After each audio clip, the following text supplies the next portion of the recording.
end of the lecture, I looked around the audience, and since I had had so much of Mr. Adamski's time, I felt it would be an imposition to spend more time on a Q&A. And so I looked around in the audience with whoever else I could fraternize with, trying to see if there might be somebody there that I could meet, share books, literature, and stuff about this. And this is when I saw two black men in the audience that I had not seen before. And because they were black, and because I felt therefore they might live in the hood and might have some things in common with the brother, I went up to them and I say, "Hey, bruh, you know, man, I'm glad to see you here, so forth."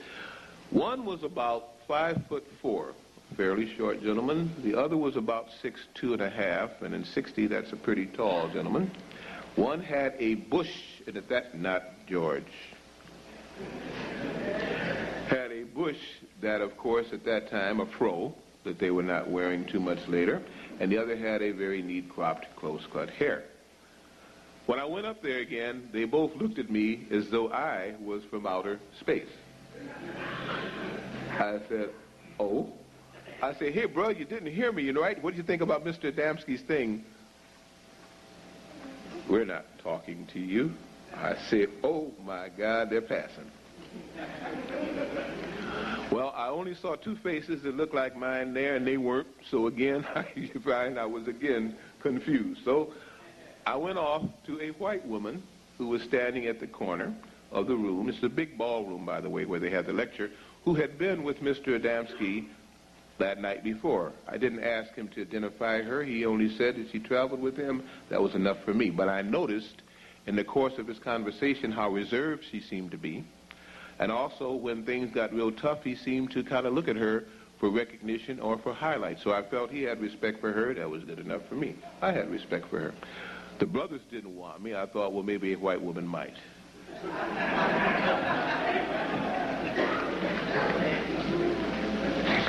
I go over there. I smile. I say, "Is it okay to talk with you a bit?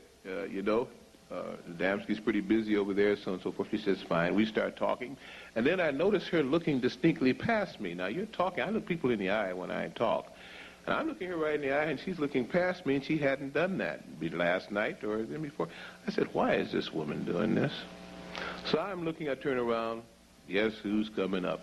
All two of them. The brothers. Here they come. I said, "Doggone it." Soon as I start talking to a white woman, here come the brothers. So I had a chip on my shoulder by this time again. I'm giving you exactly as it happened to me in 60 to get you to understand the vibes of what I'm going to drop on you. Here they come, and of course I said, well, I'm going to make this short. I'm not going to introduce them. But lo and behold, I turn around. She is nodding. They're nodding. She walks away. I am outdone. I say, "Now, come on. Enough is enough." I said, "You're leaving?" He says, "Yes." Okay, now I got my high pants on, my hip pockets up high, and my lips out. And I got jaws that are pretty tight. So they came over and they speak. I didn't say nothing. So he says, "I came a long way to see you."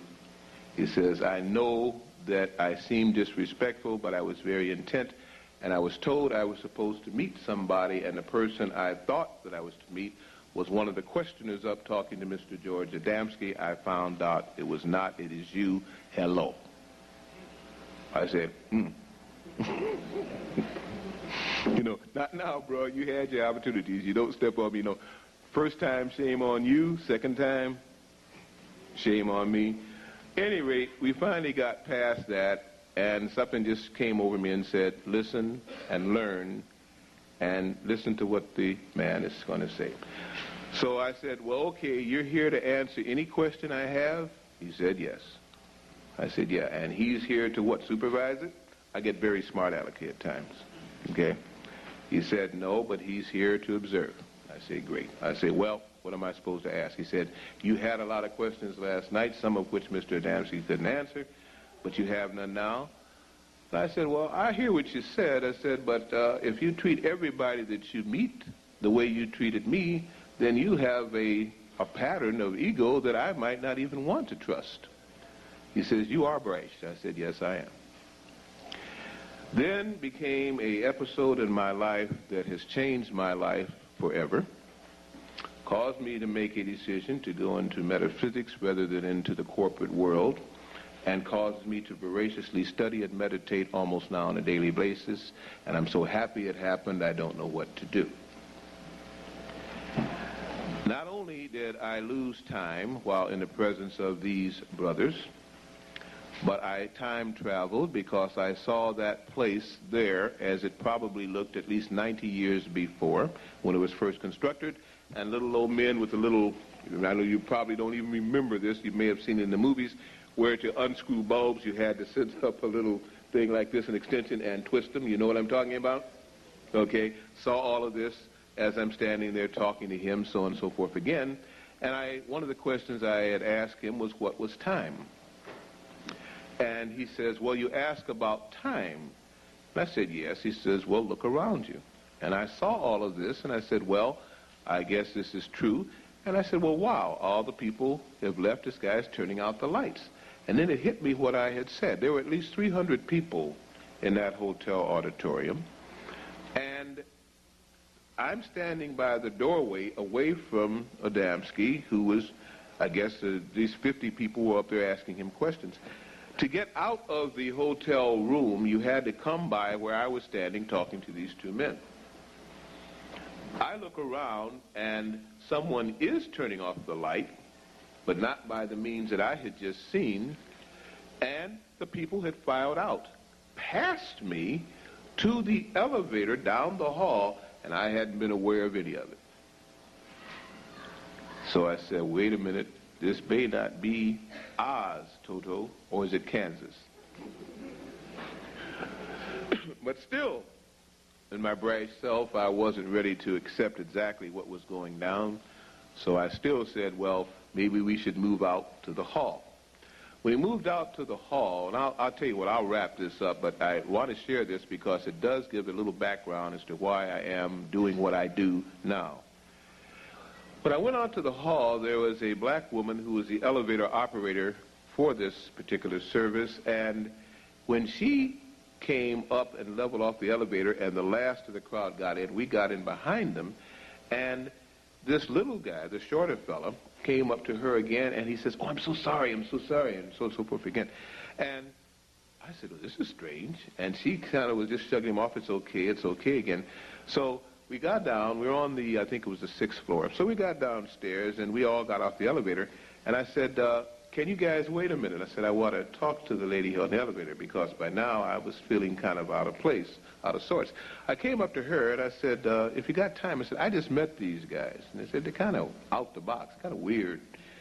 And I noticed that the little guy was really, saying something to you. What happened? Can you give me a little background? She says, well, when they came up late. And that the hotel doesn't have a lot of black guests. And the UFO conference is usually not visited by black people. At that time, we didn't use the word black that much. I think she said by colored people. And so I didn't think that they were going to the UFO thing. I assumed that they were going to a meeting that a few black people or colored people were meeting up on the next floor. So I went past the UFO thing. And the tall guy said, please, I want to get off here. So I stopped the elevator, brought it back down, and at this time one of the white men on the elevator said again something about niggers, sticking together and so on again like that. And he was angry because I had brought the elevator down to let these two black guys off and had, I guess, whatever again. So I just took it, this is the woman talking now, she said, I just took it with a grain of salt per se. He says, but the little guy just seemed to just go off. When he said niggers, he jumped at the guy, almost leaping across the floor. Then he stopped. He said he was shaking. He turned and looked at the big guy, and the big guy just kind of put his hand on his shoulder, and the guy just stood there. And he was looking all around. He says, I'm so sorry, something. Said the big guy just escorted him on out, and they left. So I said, well, you mean they'd never heard the word nigger before? So he says, well, not the way he acted. He didn't seem to even understand it or comprehend it. So I said, well, okay, these guys really are weird. I said, but maybe they come from some part of Africa and they're not used to this kind of thing. So in the presence of these men, I had time predicted 15 minutes before an incident happened. I asked him, what was a Negro? He said, there is no such thing as a Negro, that the word is necro, N-E-C-R-O, and that they close the G to confuse the situation. It is the dead, the unknowing, the lost in mind and consciousness, and they live in necrophiles. They are dead. I said, okay. He said, I'll give you an example of what a Negro is in about 20 minutes. I said, yeah, right. I said, at this time, I think I want to get out of the lobby because, oh, by the way, the man spoke very loud. He was not talking condescendingly. He talked. His voice boomed out. So I said, I think I'll go outside with these guys on the street. Still didn't feel too comfortable with this situation. So we're standing now outside in the front of the hotel, these three black men, these two and myself. He also, at that time, well, I'll have to explain to you how this really hit me. I was forming a question to ask him, and I felt the question was trite, that it might make me feel like I wasn't a big mental giant, and I was kind of wrestling with whether to ask him or not. And then he went ahead and he answered it, and I'm wrestling with this other answer, and I said, wait a minute. I said, I didn't ask you. I didn't say that to you. I said, I was thinking that. I said, I didn't say. And then finally my little braggadocious self kind of began to get itself in hand. I remember I stepped back away from him. And I said, who are you? He said, that's not important. I told you that I came a long way to answer your questions. He also, as he was talking, and the little guy was with him, constantly kept hungry. He kept saying, when are we going to eat? When are we going to eat? Okay, that was all he seemed to know outside of, don't call this woman nigger. Okay, those two things seemed to keep him pretty upset. So, at this time, when I'm going through this, I hear, ho, ho, ha, ha, yeah, baby, yeah, man. So, well, here come the Negroes. And around the corner, downtown Chicago, the loudest thing on the street, probably with, I'd say, with the least money in the pocket, but the loudest mouth on the street, came the Negroes. Ho, ho, ha, ha, and the whole... I said, how in the world did you know these guys were going to come around the corner 20 minutes ago? He said, that's not important. Those are your Negroes. Dead, lost, unknowing. I say, okay. This time, he kind of looks at the time. Oh, I asked him, do you have the time? And he kind of looked at the time. When he did this, I jumped again. I said, what in the world is that? Like I pull up, I got a watch on my arm. I don't know what he had on his arm. He said, it's a chronometer. I said, oh, thank you. I said, can you tell me what time your chronometer is keeping right now, boss? You know. At any rate, obviously something was different here.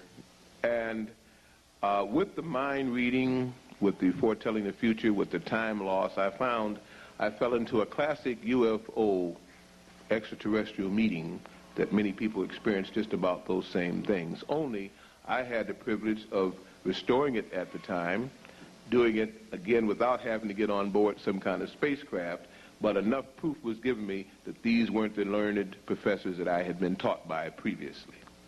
They had a little bit more going for them. I asked them, why me? And the only question and the only time I got some kind of a reaction that was not controlled, this big guy was pretty controlled, from this tall fella, was when he kept asking me, did I know who I was? I said, yeah, I'm Delbert Blair. And if he asked me that 4 times, I asked him 5 times. Delbert Blair, I done told you that. Okay? That seemed to disgust him no end, and it kind of bothered me because I thought I knew my name. At any rate, that seemed to bother him, and as we began to break up this conversation, which lasted then, I guess, a total of almost an hour and a half after the lecture. I said, well, quite obviously, you're not going to invite me over to look at some of the magazines with you, are you? He said, you know I'm not. I said, he's not either, is he? He said, no. I said, do you think I'll see you guys again? He said, you may see him, but I doubt it. You will not see me again.